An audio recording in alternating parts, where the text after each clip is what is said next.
Típicamente a nosotros nos enseñaron que Jesús vino al mundo a morir por nuestros pecados, ¿sí o no? Ahora, es necesario que usted observe de que la muerte de Jesús no solamente fue la muerte de su cuerpo en la cruz. Algunos ya lo saben, pero se lo estoy refrescando. Jesús murió 3 veces. Jesús no murió una sola vez en la cruz. Jesús murió 3 veces. Jesús murió 3 veces porque 3 partes tiene nuestro ser y 3 partes en su condición humana también tenía Jesús. Al igual que nosotros, Jesús, al ser manifestado en carne, Filipenses capítulo 2, dice que se hizo carne y habitó entre nosotros, lo que se llama, los teólogos le llaman eso la kenosis, la encarnación. Al venir en cuerpo, entonces Jesús también operó con un espíritu, con un alma y con un cuerpo. Y cada una de esas 3 partes, Jesús murió, lo cual es separación.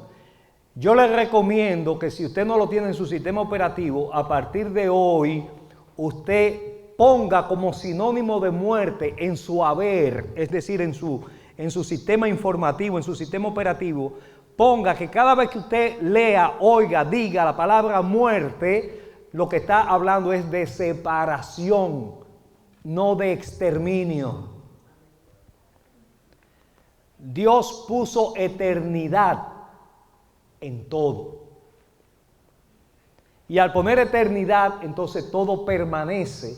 Lo que hace la muerte es producir. Muerte es separación.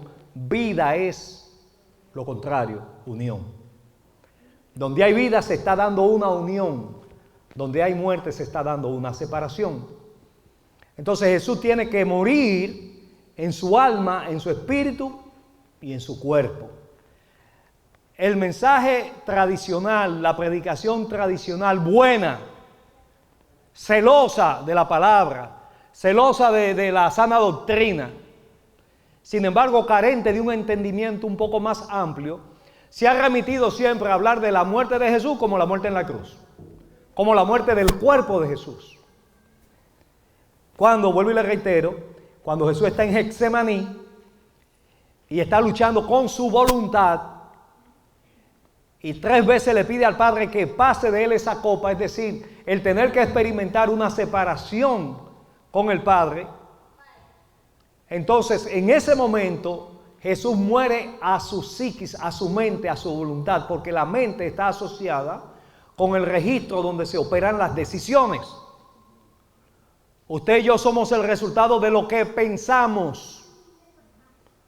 Como pensemos, así vamos a actuar. Como pensemos, así vamos a reaccionar. Como pensemos, vamos a ejecutar, vamos a planear, vamos a modificar. Todo va a ser el producto del pensamiento, porque el pensamiento eventualmente es lo que se traduce en acción.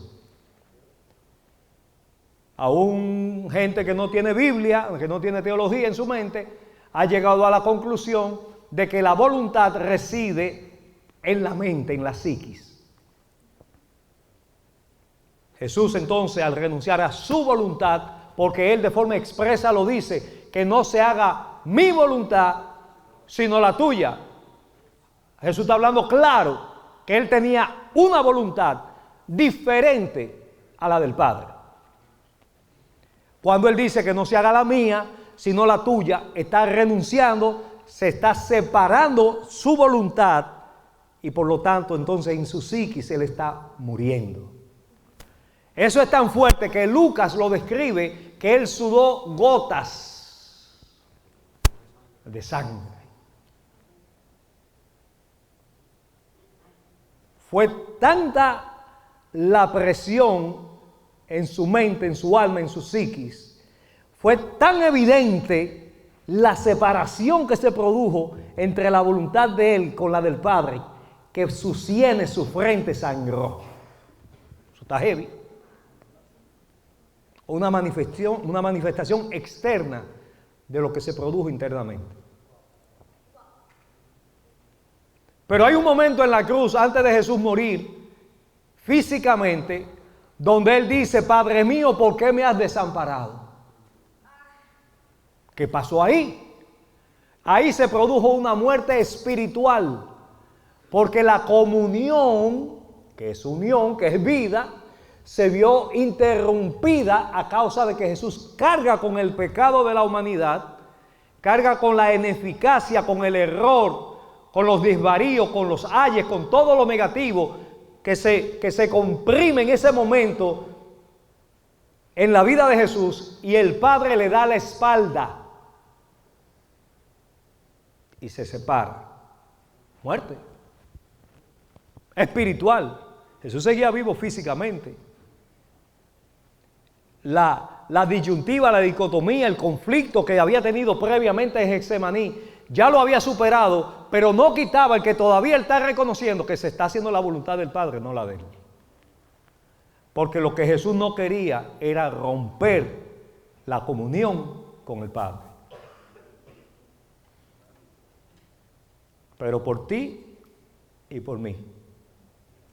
Y yo creo que más por mí que por ti lo hizo.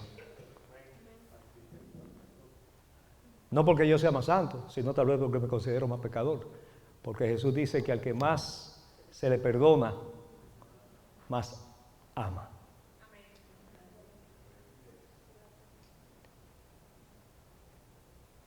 Los que amamos mucho a Dios es una evidencia del entendimiento de lo que Él ha hecho por nosotros. Es un mayor entendimiento de lo que merecíamos y no recibimos. El que ama poco es porque se le ha perdonado poco, o por lo menos ha reconocido poco que se le ha perdonado mucho. Entonces Jesús, antes de morir físicamente, le hace un requerimiento de último minuto, de último segundo al Padre, y le dice: en tus manos encomiendo mi espíritu.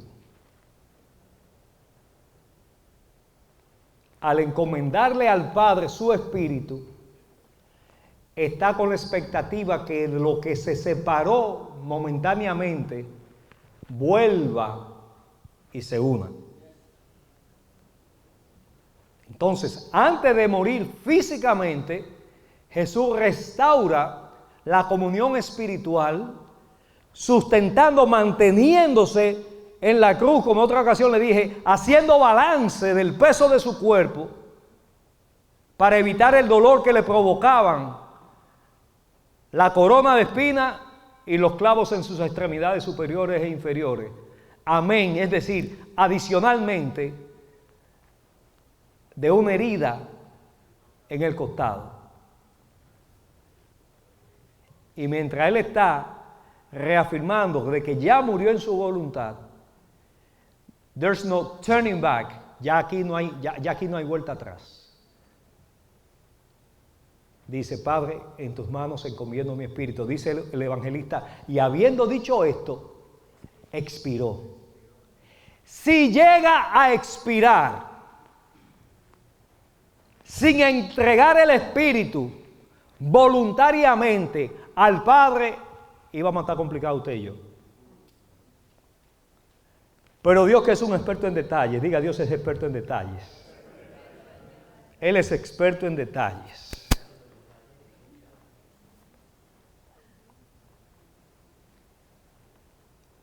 Exactamente antes de expirar, de entregar el hálito de vida, entregó su espíritu al Padre. ¿Sabe qué pasó? Que entonces, antes de Jesús morir físicamente, el espíritu que Él había entregado al Padre volvió a Él con la comunión original. De manera que la muerte física fue simplemente una separación. Se separó la materia, pero el espíritu volvió a vivificarse porque Él restauró la comunión con el Padre antes de soltarse de la materia. Entonces a la materia le dice, nos vemos en 3 días. Están aquí. Por eso él dijo en una ocasión, yo tengo poder para entregar mi vida y volverla a tomar. Él entendió cuál era la ecuación de cómo eso se podía llevar a cabo. Si usted no tiene el espíritu de vida habitando en usted, usted está muerto en vida.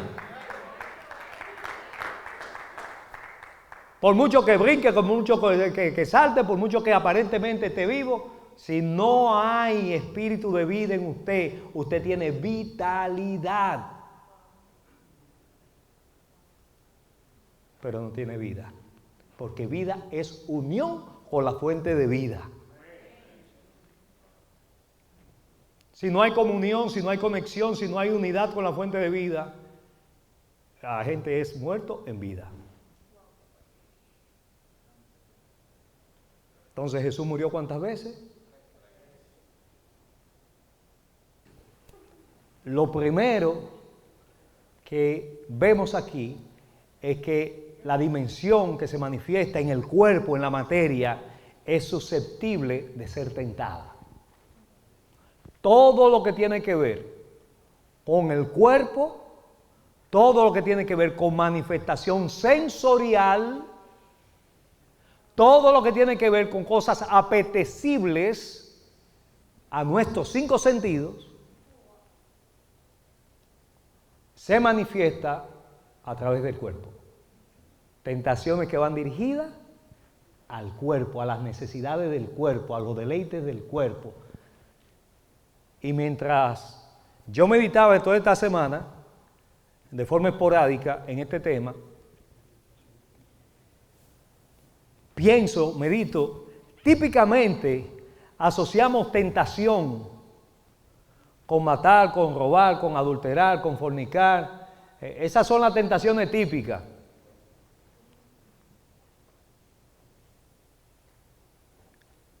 Pero podemos hacer toda una lista exhaustiva de multiplicidades de áreas en las que en el cuerpo somos tentados. Tentados literalmente, porque toda tentación, como le voy a estar explicando, tiene un propósito. Usted ha aprendido que Dios es un Dios de propósitos. Si Dios es un Dios de propósito y el Espíritu toma a Jesús y lo lleva al desierto para ser tentado por el diablo, hay un propósito ahí. Hay que discernir cuál es el propósito, hay que dilucidar cuál es el propósito. Entonces, la primera tentación va dirigida al cuerpo de Jesús. Seguimos. Jesús respondió, no solo de pan vivirá el hombre, sino de toda palabra que sale de la boca de Dios.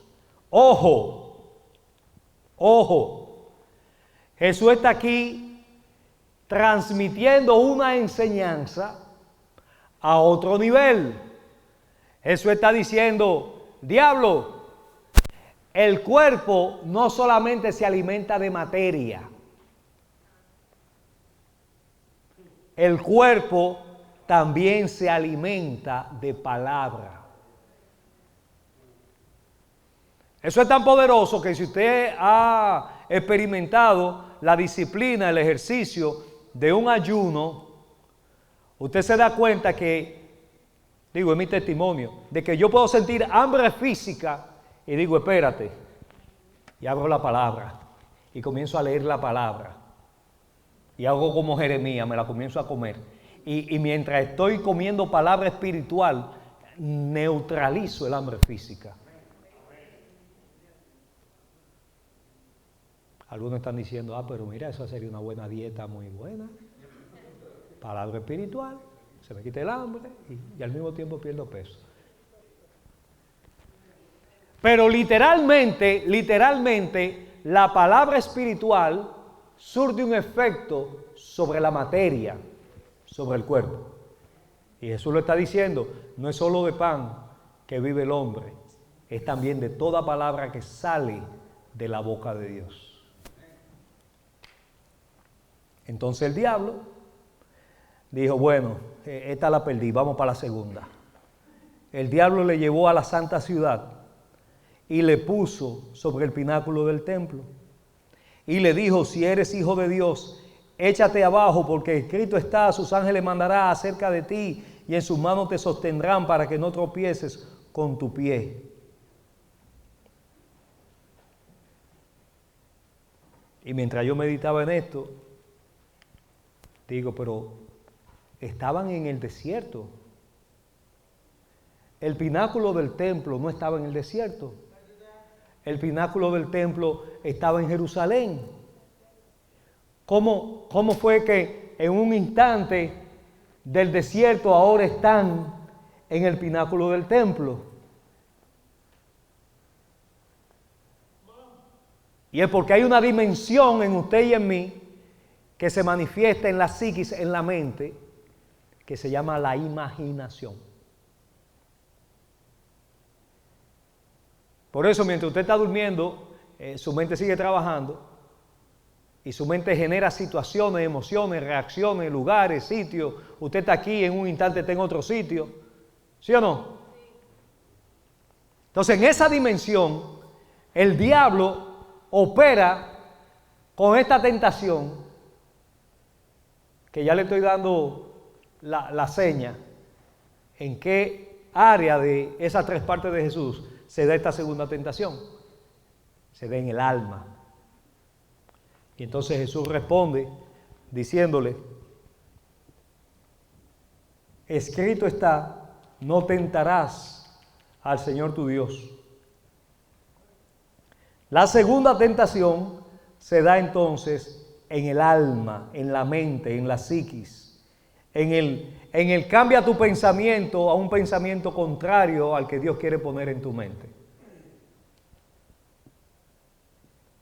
Entonces podemos pecar con el cuerpo, porque podemos ser tentados en el cuerpo.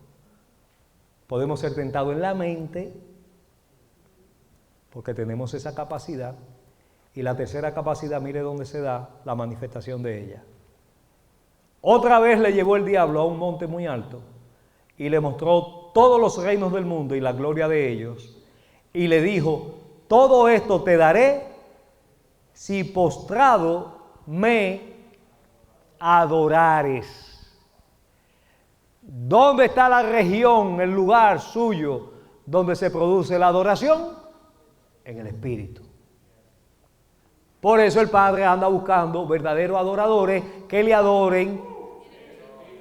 No dicen mente, no dicen conocimiento, no dice con todo el cuerpo.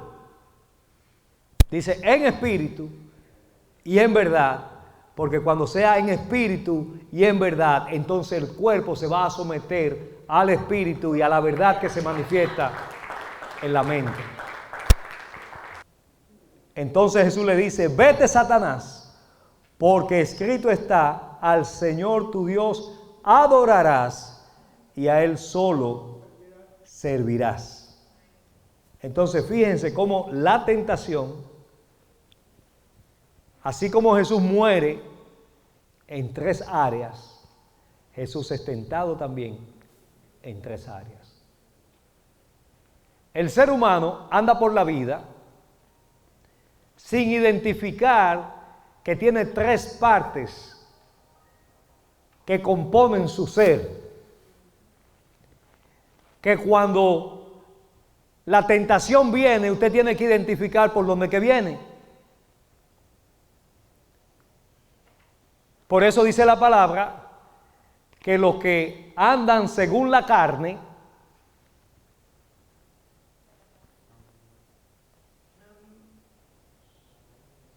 y los que andan según el Espíritu,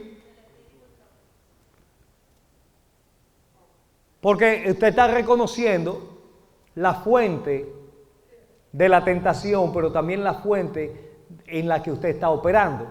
Cada una de las tres tentaciones fueron alrededor de cosas buenas. Porque comer pan es bueno. Ver la mano poderosa de Dios guardándote es bueno. Adorar es bueno. Sin embargo, cada una de esas cosas buenas fuera del propósito de Dios es lo que la constituye en malo. Recuerde, todo lo malo es algo bueno tergiversado. Absolutamente todo lo malo es algo bueno tergiversado. Entonces la tentación tiene, en el caso de Jesucristo, un propósito. Porque Dios es un Dios de propósitos. Entonces la tentación, en el caso de Jesucristo, tiene el propósito. Fíjese que después que Jesús es bautizado, no sale por ahí a predicar. Antes de irse a predicar, antes de instaurar el reino de los cielos se ha acercado, Él tuvo que ser separado en el desierto para atravesar esa situación. Porque toda tentación, decía recientemente, es una prueba, pero no toda prueba es tentación. Toda tentación es una prueba, pero no toda prueba es una tentación. La tentación nunca viene de parte de Dios. Dice la palabra, Dios no puede ser tentado ni tienta a nadie. La prueba sí puede venir de parte de Dios. Y clarifico aquí, la prueba viene de parte de Dios, no para Dios saber el resultado de la prueba. La prueba viene con el propósito de que tú y yo veamos el resultado de la prueba. Dios ya sabe para qué tú das y para qué tú no das. Pero nosotros a veces decimos, yo haría esto, yo haría lo otro. Como dijo Pedro, yo por mí daría mi vida por ti. Si es por mí, yo doy la vida por ti. Al punto tal que hasta sacó la espada mientras estaban allí en el huerto y le cortó la oreja a uno y ya estaba a punto de cortarle la cabeza a otro. Y Jesús le dice, espérate, cógelo suave. Guarda la espada. Porque el que mata con la espada, a espada, también morirá. Y el diseño para ti es otro, así que guarda la espada. Y tú, Marco, ven acá, dame la oreja esa. Y se la puso para atrás la oreja. Pero a la hora de la verdad,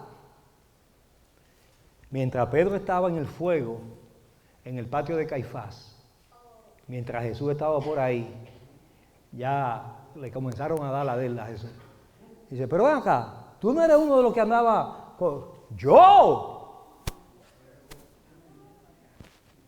Yo no sé quién es ese hombre. Y 2 veces más lo negó. El que estaba dispuesto a morir por Jesús, no estuvo dispuesto a dar la cara por Jesús. Y esa prueba no era para Jesús ver y que para qué daba Pedro, no daba, no. La prueba fue para Pedro, no para Jesús. La prueba que tú y yo pasamos es a ver si de verdad la fe que decimos tener nos sustenta en el momento de la prueba. De cuando decimos, si yo tuviera, yo hiciera, yo diera, yo iría, entrara. Y entonces el Señor dice, sí, sí, me sorprendió, no sabía. Pues vamos a darte la oportunidad.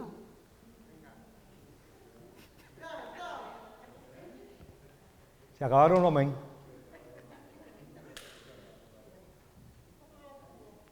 ¿Y sabe qué me enseña el Espíritu? Oh my God.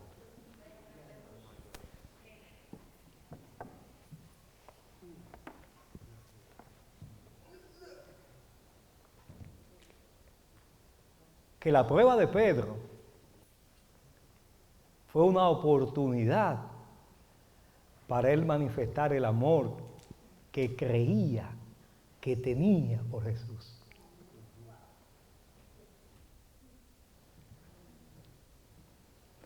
No se trataba de morir por Jesús, no se trataba de sacarle espada, no se trataba de querer luchar por Jesús, no.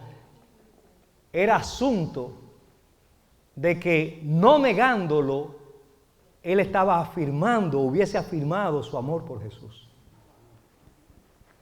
Jesús no estaba interesado en agresividad. Jesús dice, tranquilo, tú no sabes que yo digo, Padre, envíame ahí 5 legiones, 3 legiones para llevar y 2 para comer aquí.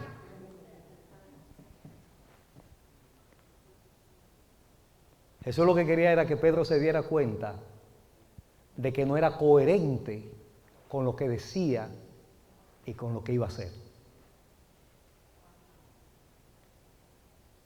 Eso fue una tentación para Pedro, pero una tentación con prueba.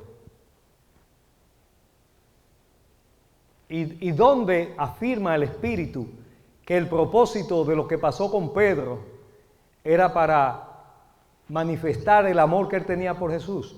Muy simple, porque cuando Jesús resucita y se le aparece a ellos a la orilla del mar de Galilea y están comiéndose un pececito, hay un pescadito en la hoguera y comienzan a hablar, Jesús le pregunta a Pedro, Pedro, ¿me amas?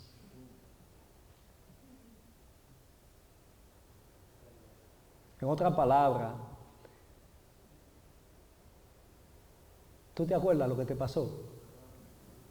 ¿Tú te acuerdas que yo te decía que antes de que el gallo cantara, tú me ibas a negar? Señores, y lo decía el domingo pasado, estaba conversando un ratito ahí con Víctor y Lisania. Lo que más se pareció a la traición de Judas fue la negación de Pedro. Lo que más se parece a una persona que te traiciona es una persona que te niega. Es una persona que te dice que te ama y a la hora de la verdad lo que manifiesta es muy contrario a lo que decía con la boca. ¿Están aquí? Y el Señor te dice y me dice, ¿me amas? ¿Cuántos de nosotros hemos dicho en algún momento, no solamente para cosas de la iglesia, para cualquier tipo de cosa, que no tenemos tiempo? No tenemos tiempo. No estamos hablando bien. No estamos hablando, hay que hablar bien, hay que hablar con propiedad, hay que usar la palabra correcta para los momentos correctos, porque la verdad, dijo alguien, está en la palabra. Entonces no es que no tengo tiempo, es mejor que diga no tengo interés.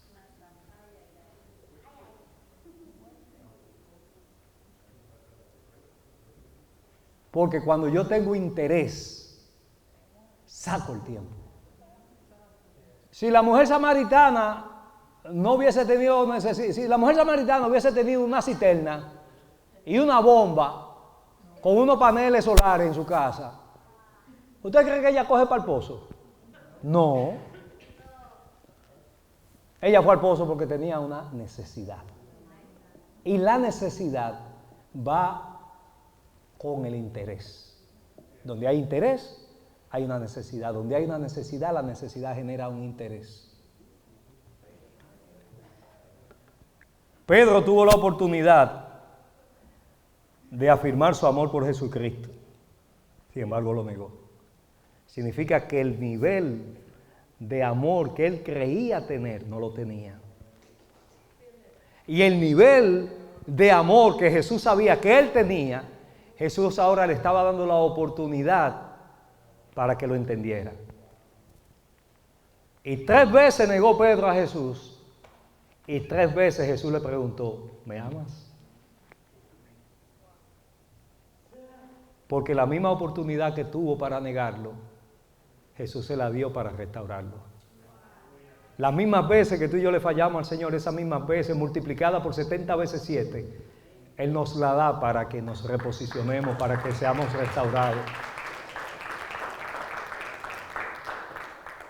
Y vuelve y dice, en 4 semanas, otra vez las mujeres se van a reunir.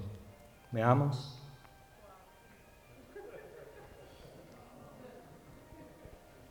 Y dentro de 60 días, Volvemos a hacer algo en el patio aquí del perímetro del templo y te pregunta, ¿me amas?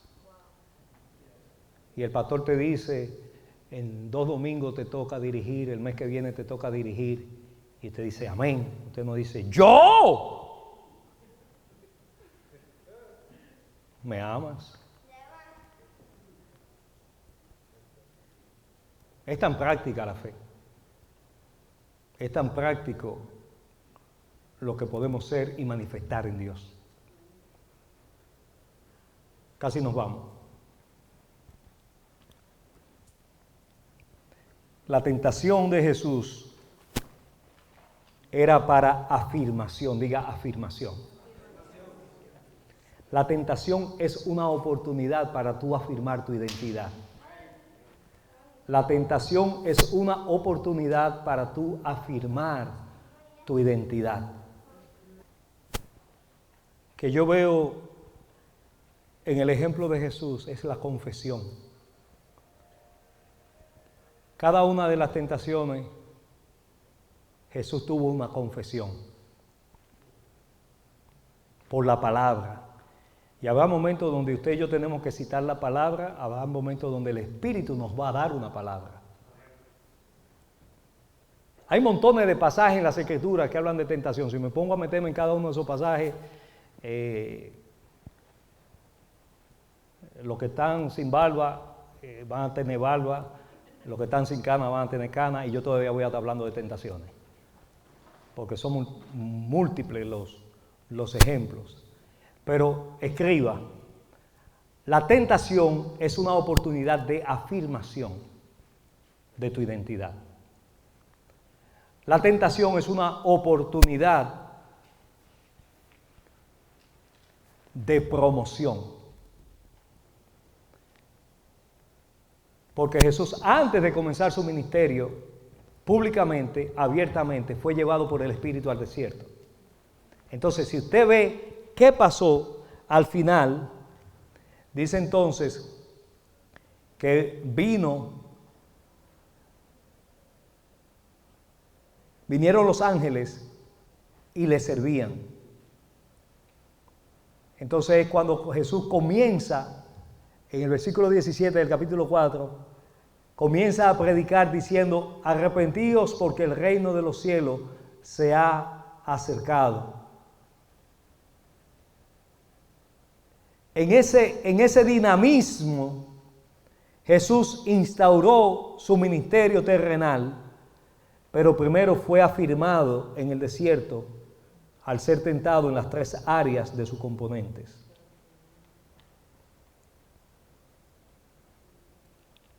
En inglés hay un dicho que dice new levels, no devils. Nuevos niveles, nuevos demonios. Si todavía usted y yo estamos con la misma tentación, significa que no hemos sido promovidos. Significa que hay un estancamiento. Por eso, óigame bien lo que le voy a decir, la tentación es buena. Porque la tentación es un indicativo de que usted tiene material. Hay algo en usted que siendo usado por Dios va a producir mucha bendición. Donde no hay tentación, no hay vida espiritual. Donde no hay tentación, no hay potencial de crecimiento. Pero donde el enemigo identifica un hombre o una mujer que puede revolucionar una familia, que puede revolucionar un vecindario, que puede revolucionar una comunidad, que puede revolucionar una nación. Después, cuando tiene esta tentación, lo va a dejar quieto por un tiempo, pero es que va a buscar otros planes, porque esos no funcionaron.